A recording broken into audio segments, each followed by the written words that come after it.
Chapter 16. "Cutter, darling, we go to Bergdorf," Blackwell said. "Yes, ma'am." She turned to me as he pulled into traffic, and her eyes were brighter than they'd been earlier that morning.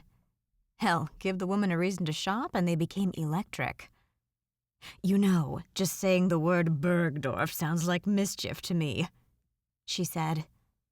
"I know where you're going with this, and you need to be nice to Chloe." "Says who? She makes a fortune in commissions off us. And besides, all I generally do is poke her with a stick a few times when she disappoints me." "Sometimes I think you poke her too hard." "And sometimes I think you're entirely too soft." "Ugh, you're impossible." She lifted her chin at me. "What I am is Blackwell." Jesus. "How are you, Cutter?" Lisa asked. "I haven't seen you in ages." Lisa was sitting between Blackwell and me, and because I'd told her that Blackwell was the one taking us shopping, she'd totally and intentionally whipped herself into shape. Though she generally sat behind a computer all day in sweats and a t-shirt while she wrote whatever novel she was working on, today, Lisa had brought it. She was wearing cream-colored Prada pants, a matching cashmere sweater, and a bright red mid-length coat by Acri. On her feet, red Louboutins. She wore her blonde hair softly around her shoulders, and her makeup was spot on.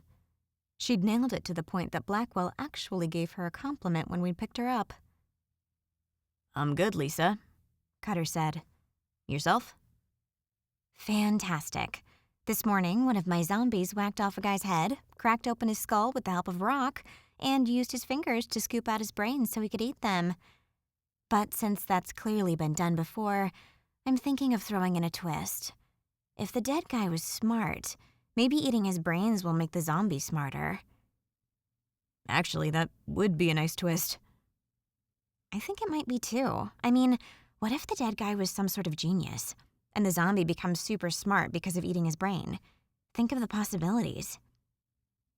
"That zombie could organize a revolt of some sort." "Oh my god, see? I love it." "You two and your zombies," I said. "Like Tank to this day, Cutter also knows the power of the Z," Lisa said. "Can't you write about something that matters?" Blackwell said as Cutter came to a stop at a traffic light. "You know, something useful, like topical Botox or something. Just dab it around your eyes and everything's perfectly smooth within minutes. I hate those damned injections." "What matters?" Lisa said. "I thought what matters was lifting Wen's bottom line, which my books are doing." "Well, aren't you the little scrappy one this morning?" "Actually, I am feeling scrappy." She turned to Barbara, and I saw my friend's eyes glimmer. "You know, Barbara, I've written a character based on you into my new book." Oh no, she's not. "What in the fresh hell are you talking about now?" "Jennifer knows about it. We've just kept it a secret." "Traitor," Blackwell said to me. "Like hell she's putting me into one of her books." "It's not as bad as you think," I said to her. "Lies." "It isn't," Lisa said. "And it's already done. Her name is Bertha. You inspired her. Naturally, Bertha is a member of the undead, but because some part of her remembers that she loves couture, she raids all of the Chanel stores in Manhattan." "I'll sue." "It's satire. You can't. Besides, I think you'd rather like Bertha." "A horrible name." "Because as she rots, she goes from a size 0 to a size -2. Oh, and she also decides which tailors get to live or die, if only so that her clothes can be fitted properly to her. If they screw it up, it's off with any number of their body parts. So, you know, thanks for the inspiration." "Are you telling me that Iris has sanctioned this?" "I'm telling you that even my editor doesn't know that it's you, so don't worry. What I've done is actually given an homage to you, if you think about it. I mean, shouldn't the undead also crave couture as much as you do?" Well, Blackwell said, clearly cornered. I mean, shouldn't they? Everyone should look their best, dead or alive. Then take it as a compliment. It was only meant out of good fun. I actually think you're going to enjoy the scene. To be determined. But whatever. I have far more important things on my plate right now than worrying about being the inspiration for a zombie named Bertha. We're here at Bergdorf. Jennifer, I can already tell you that you will shine on Saturday night. And then she turned coolly to Lisa. But, as for you, my kind-hearted little scribbler, the zombies, as you might say, are still out on that one. As Cutter pulled the car next to Bergdorf and stopped beside it, Blackwell held up her hand and stopped us from exiting the car. She reached into her clutch, removed her slim phone, and punched in a few numbers. After a pause, she said, "Chloe, are you ready for us? Good. We're just outside and we'll see you in 30 seconds. With that said, she clicked off her phone. Then Cutter got out of the car and came around to open the door next to me, and we all stepped onto the sidewalk. You totally should be in charge of a militia, Lisa said to Blackwell. Watch it, girl. I mean it. It's kind of crazy to watch you like this. Obviously, I've seen you in action before after all these years, but I still can't process how you can make everyone fall in line the way you do. That's because you don't understand or even grasp the idea of power, she said. Now, move forward toward the building. I told Chloe that we'd be inside in 30 seconds, and you are not going to blow that for me. Cutter, my darling young man, I'll call you 10 minutes before we're ready to leave, okay? Yes, ma'am. See? Lisa said as we all moved toward Bergdorf's entrance. Look at Jennifer and me, both marching toward Bergdorf's like we're one of your automatons, while poor Cutter is now on guard, ready to pick us up at a moment's notice. I think that we're your militia. Then I have terrible tastes when it comes to choosing my soldiers, with the exception of Cutter. He's someone you want on your team, as is Tank. I'm totally Team Tank, Lisa said. What you two totally need to do is get the hell married, but we'll save that for another day, Blackwell said as Chloe opened the door for us, meeting us with a genuine smile. Barbara, Chloe said as we stepped inside. Hello, how are you? Blackwell said as she breezed past her. I'm excellent, she said, and very happy to see you, Jennifer and Lisa. Blackwell raised an eyebrow at the middle-aged blonde beauty standing before us. Really, Chloe? You're happy? Of course. Perhaps I should phrase it another way. Is it your bank account that's happy to see us, or is it you who are happy? Barbara, I said. Never mind answering, Chloe. I think we all know, Blackwell said. Now, I assume you have things in mind for these two? I do. And I assume you've given those things a great deal of thought? I have. More thought than you'd even give to a dying loved one, like your mother? Don't answer that, too awkward, even for me. Let's just see what you have in mind, my dear, Blackwell said as we set off toward the elevator, which we'd take to the designer evening wear section on the 3rd floor. And hope to hell that you've come through. When the elevator doors slid open, Blackwell looked out at the busy floor before her and sighed. Look at them, she said. The general public. And some of them are actually checking the price tags, which suggests something even worse. We're surrounded by tourists. It's disgusting. We should have come before hours. If you'd like to come early tomorrow morning, I can certainly make that happen, Chloe said. The store will be yours. No, Blackwell said. We're here. We'll muddle through the depraved and the rancid as we've done before. Just get us into a private dressing room, pour us some champagne, and get me a glass of ice. Then we'll see what you've chosen for Jennifer and Lisa. Naturally, I have a few things in mind myself, but we'll test what you have in mind first." "It's like we're going to a hanging," Lisa said under her breath to me. "I heard that, Scribbles," Blackwell said. "Now come on, we're wasting time, which I eschew. Let's get this show on the road." In the dressing room, Chloe got each of us a glass of champagne and a glass of ice for Blackwell. Lisa and I felt so bad for Chloe. We thanked her profusely while Blackwell popped a cube into her mouth, bit down hard on it, and then took a sip of her champagne. And when she did that, she screwed up her face. "It's flat," she said. "Send it back, Chloe. Try again." "Oh, it is not flat," I said. "The hell it isn't." "We all heard that bottle pop." "That pop could have been the bottle's death." "If that's the case, then why is your glass filled with bubbles?" "Are they bubbles or a series of last gasps?" I ignored her and looked at Chloe, who already seemed undone despite the fact that she knew exactly who she was dealing with, since she'd been working with Blackwell for years and was used to this kind of treatment. "The champagne is fine, Chloe," I said. "In fact, it's delicious." "Says the farmhand from Maine," Blackwell said. "God, you're impossible." "Of course I'm impossible. If I wasn't, I wouldn't be here." She looked at Chloe and deepened her voice. "Bring out the gowns," she said to her. "We'll begin with what you have in store for Lisa."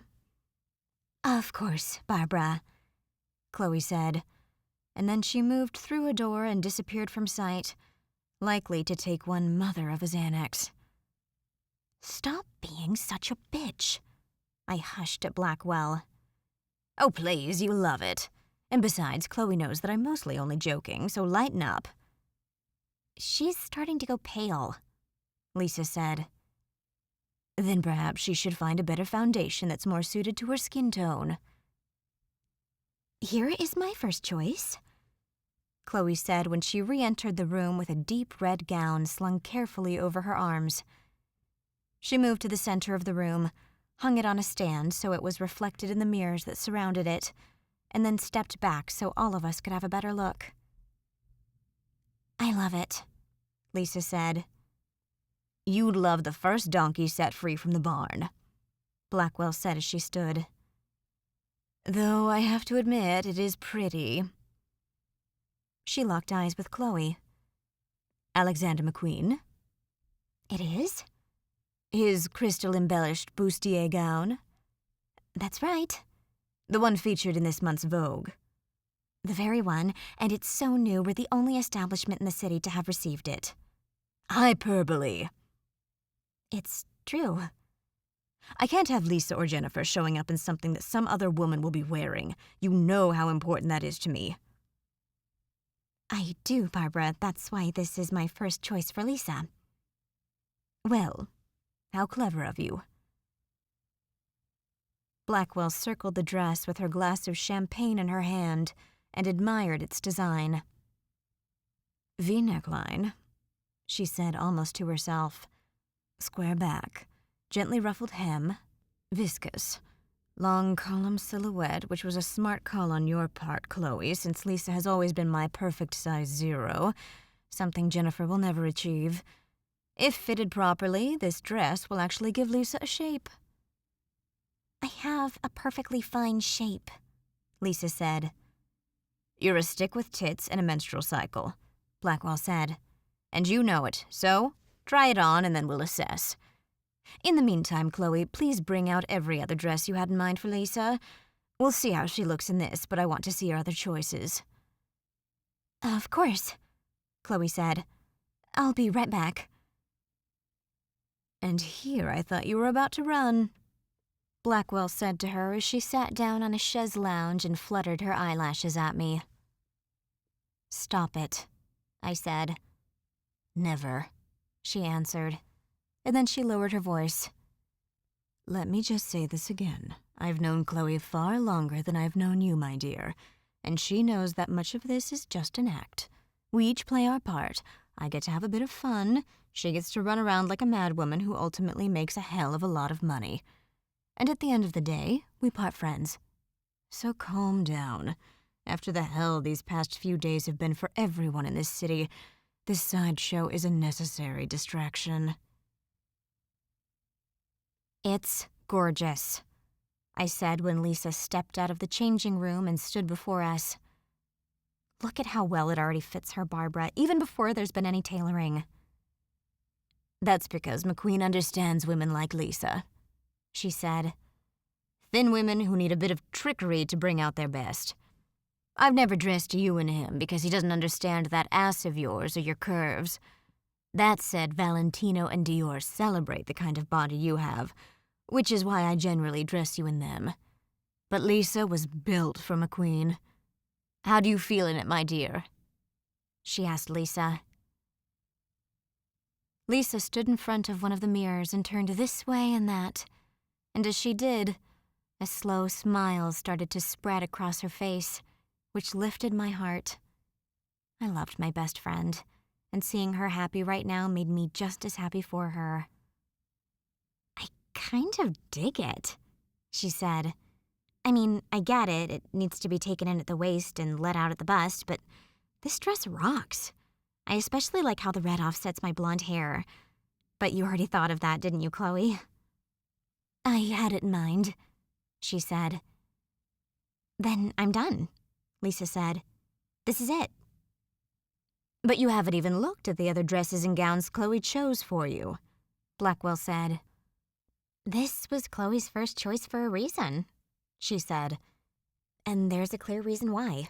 I don't need to see the others, she said as she turned in front of the mirrors again. Because I already know that Tank is going to fall again for me when he sees me in this one.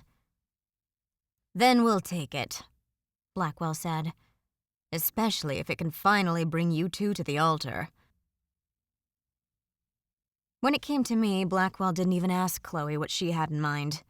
Instead, all she said was this. I know that it just came out a few weeks ago, but I'm hoping that when it comes to Jennifer that you have Carolina Herrera's new sequined illusion tulle ball gown and champagne. From what I've seen in photos of it, it's a work of art, which I believe you'll agree with. I do, it's amazing.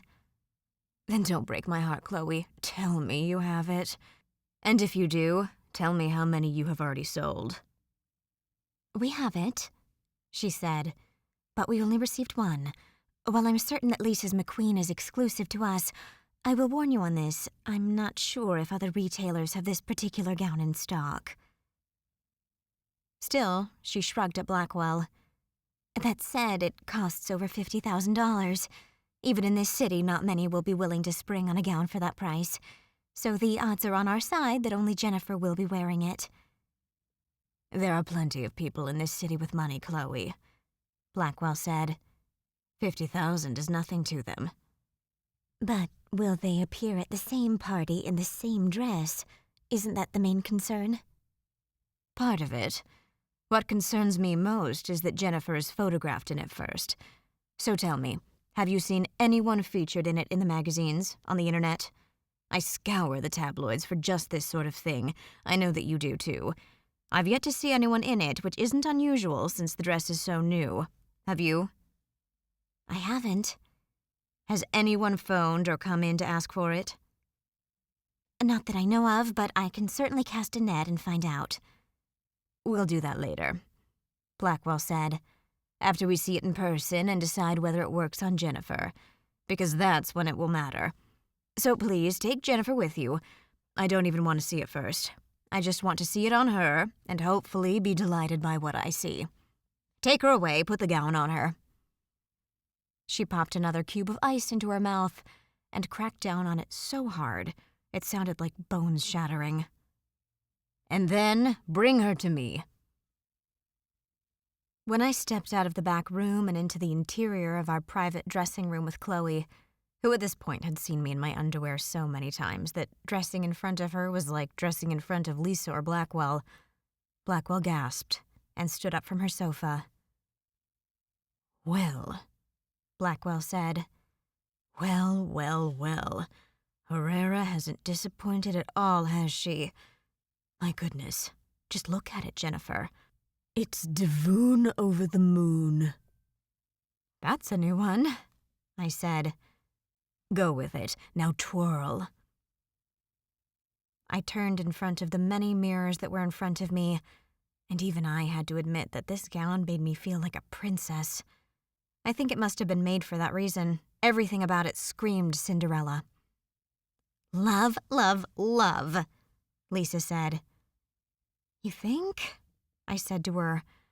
Isn't it too much? I feel like fairies should be swirling around me with needles and thread. Are you joking? It's fabulous, and it's worth every penny. I'm not so sure about the cost, I said. But I do have to admit that it's quite something. I especially like how it complements the color of my hair. Please, Blackwell said. About the cost, do you have any idea how much work went into this gown? The hand-stitched beading around the bodice and sleeves alone likely took a good month, if not longer. This is a work of art. She put her hands on my shoulders and turned me to the left and then to the right, while she studied me in the mirrors in front of us. J'adore the long illusion sleeves, she said. And the keyhole back, and the degraded sequin embroidery. It's sublime. In fact, it's what I live for. Turn around for us. I spun, and the gown fanned out. Do it again, Lisa said. With a laugh, I did. You're a queen, Blackwell said. No one is going to come anywhere near touching you with this gown. She looked at Chloe. We'll take both. Then, naturally, we're going to have to find the proper undergarments and shoes. Are you prepared to assist us with those, or do you have other clients clipping at your heels? I'm here for you, just as I always am, Barbara. Smart girl, Blackwell said. But we'll need these tailored to each of them by Saturday morning. Can you do that for us? I can. And they'll be delivered to Jennifer and Lisa on time? They will. We just need to have them fitted, and as it so happens, I've reserved a tailor especially for you today. Especially for us, Blackwell said. That's right. Then I must applaud you on that, Chloe. Well done. She turned to Lisa and me. All right, ladies, to the tailor we go. After that, it's shoes and Spanx, and then we go to Van Cleef. Because if you truly are going to win the night, then you need a fresh set of diamonds at your ears, wrists, fingers, and throats.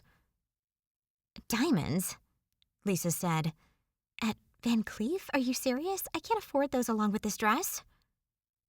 Please, not long ago you signed a $5 million advance with Wen Publishing, so I call bullshit on that. It's time to part with some of your money, my little scribbling hoarder, and I'm ordering you to do just that right now. Tank will be furious if I spend that kind of money. Oh, no, he won't. Blackwell walked over to Lisa and took her hands in her own as Lisa stood up to face her. Because don't you see, when Tank sees you looking as you will in that dress and whatever jewels we find for you today, and especially after Bernie works his magic on you, Tank is going to fall even harder for you, my dear. I don't think that's possible. Then you don't know men. It's been a while since you two have gone out for a big event such as this, hasn't it? It's been months. And during that time, has Tank had the pleasure of seeing you fully done up? Unfortunately, no. I'm always working. Iris is always cracking her whip. Then it's time for Tank to remember what you can become with the power of couture, jewels, and a good stylist. You've seen what I've done for Jennifer time and again throughout the past few years. You've also seen what I've done for you back in the day when you gave a goddamn. Sure, I'll admit that today will cost you plenty, but since all of us are waiting for a wedding between you and Tank, you must trust me on this. When he sees you after Bernie and I are finished with you, when he remembers just how sexy and beautiful you are with the right touches, those wedding bells will be ringing far sooner than any of us have imagined. Even you, my dear. Even you.